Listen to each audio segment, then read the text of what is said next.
Don, tell us about the epic scope and look of the film as Raya journeys through the different lands of Kumandra. That's one of the things I'm most excited by with this film is the opportunity to visit, completely different locations. It's almost like having five movies in one. And so much of the film takes place outside, in exteriors. And our production design team, our cinematography team really, really did amazing work in bringing all these environments to life in such a rich and cinematic way. Carlos, what is the Southeast Story Trust and how did they work with you? The Southeast Asian Story Trust is a group of people from the region that our team assembled when they went on the research trip. So it has architects, it has anthropologists, it has musicians, uh, sociologists, and all these people are with us from day one until still now, helping us craft the movie from the inside, helping us understand the cultures that we're inspired by, checking every piece of design, every version of the script, every cut that we put together, and really just became our key collaborators throughout the entire process. Kui, what does it mean to you to be a part of Disney's first Southeast Asian inspired film? It's truly a dream come true, without a doubt. Like, growing up, like this goes down to the very DNA of why I wanted to be a writer in the first place was to, make superheroes. Like, and, I was a big fan of Stan Lee, and to be able to make not just a superhero, but one that looks like my kids, that celebrates the cultures that my parents and I come from. It's something that I never could have imagined would be happening, but to be able to actually be doing that is an honor that I still am pinching myself to be part of. Carlos and Don, trust is an important theme in the film. How did that theme evolve and how important is it? You want to take the first half and I'll take the second? How did that theme evolve, right? That was the question. So I think when Qui and Carlos and myself first came on board about a year and a half ago, we sat down and asked ourselves, what was going to be the theme of this movie, and start with theme. Not. I think it's important to start with the overarching thematic idea because it's going to be the spine that connects the whole movie. And very early, I think, in our discussion, we hit upon this idea of trust being the theme of the movie. It's a fragmented world, a world that was once unified, that has been broken into pieces. And so what is the big thing that is keeping them from coming together? And we felt like trust would be the perfect thematic element to actually bring the world of Kumandra together, but also to kind of bring this story together. And it permeated every decision that we made from then on out. Yeah, the story follows five different characters from different lands, each of them having a completely different worldview, completely different set of ideologies and philosophy, and it asks the question, what is it going to take for these five people to coexist, to learn to work together, to reach out and trust each other again? And the journey that Raya goes on is that learning, coming from a place that is very, very much fragmented, and learning the tools that she's going to need to be able to take that first step towards reconnecting with these people that are so different from her. Pui, tell us about the dragon mythology and how you went about creating Sisu. The dragon Sisu is based on the Naga Southeast Asian cultures. It's very different than the Western dragon, the one that we more typically see in cinema, which is basically a big monster guarding a treasure, a creature of intimidation. The Southeast Asian dragon, the Nagas specifically, is one based in water, one that's based in life and hope and inspiration. And so, what's so great about this character is she's a character that is one that is inviting, and one that is kind of almost like a piece of divinity that Raya gets to become friends with. And when you marry that with an amazing actor like Awkwafina, that's really the magic that makes Sisu Sisu. It's deep cultural mythology mixed with a inventive and genius actor like Aquafina, and that really creates the voice for this incredible character. Okay, Don. Qui said a little bit something about this, but perhaps you can add. Why are Kelly Marie Tran and Aquafina the perfect actors for Raya and Sisu? Well, I'll take Kelly first. I think, I mean, Kelly is so buoyant, and she is light incarnate in terms of just her personality. And, you know, for the character of Raya, the character could have easily slid into a character being kind of stoic and sort of quiet and severe.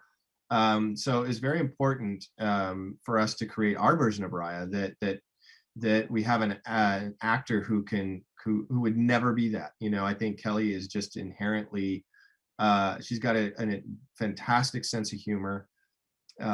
She's just good to her core, and was able to find also not just the humor of Raya, but the vulnerability and the pathos in Raya's situation. And then for Aquafina, you know, again, the character of Sisu could have been one that was almost too reverent, you know, without a personality, you know, because we're dealing with a creature that is beyond human, you know, emotions or feelings. But it was important for us that the character Sisu be, you know, have human traits and be relatable to everybody. And of course, you know, Aquafina is just a force of nature as a performer, you know, in terms of just her ability to do comedy. It's unprecedented, but also dramatic.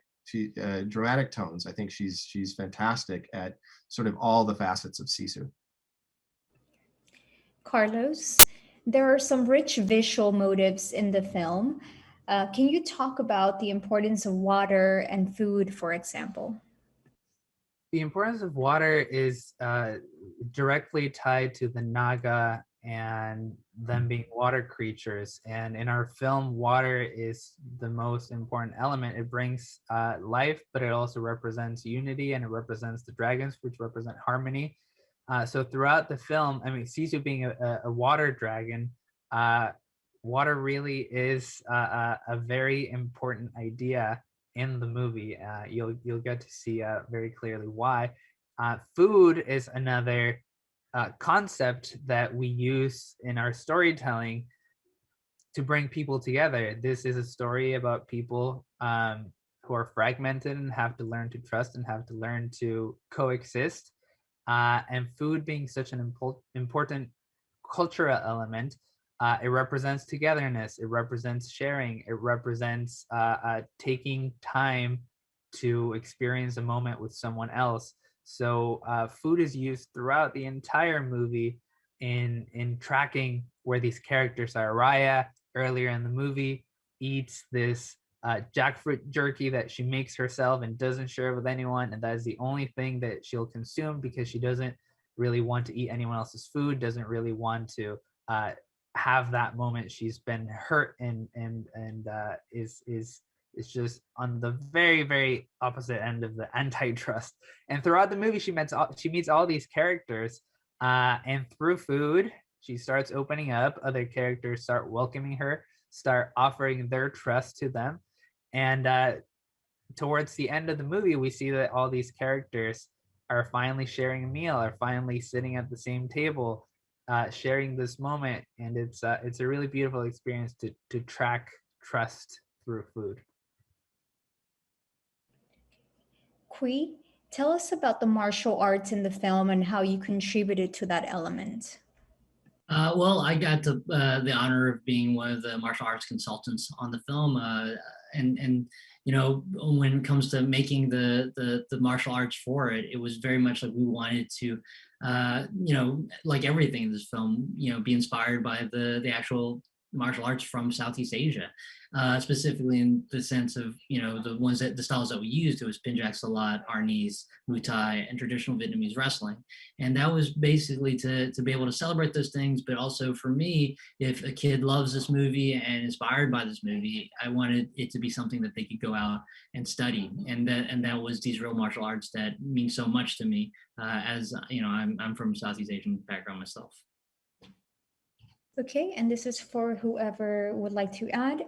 What was the most exciting part of making this film for you, and what do you hope audiences experience and take away with them when they see Raya and the Last Dragon?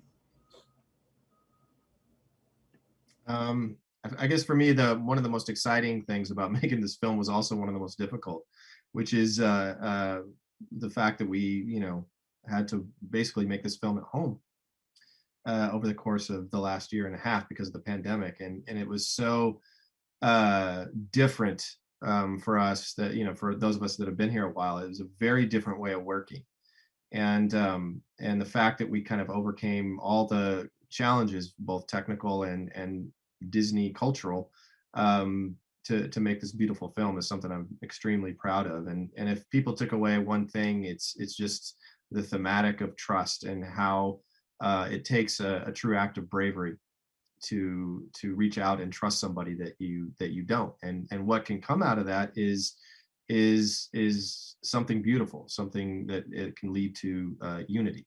And so it's worth it. We knew a year and a half ago when we started working on this movie that the thematic elements were timely, but as time passed and as 2020 came and went, we realized that this conversation could not be more necessary, and this movie couldn't be arriving at a better time. It really encourages people to think about what are the steps that we need to take in order to be able to coexist and to be able to work with someone who we naturally wouldn't, or who we believe to have more differences than similarities. So I think we're just mostly excited to be able to provide a little bit into that conversation and to give people something inspiring to take them away from these very complicated times that we exist in right now. Yeah, Raya is such a warrior, such a badass. She's such a, she can do martial arts, but she's basically a superhero. But I think that what's so important is the true superheroic act at the end of this movie is trust, is something that we all can do. That was the real act of bravery that she does to save the world. And I think that in real life, that is kind of the thing that we really desperately need right now, is just a reminder that we have more in common than differences.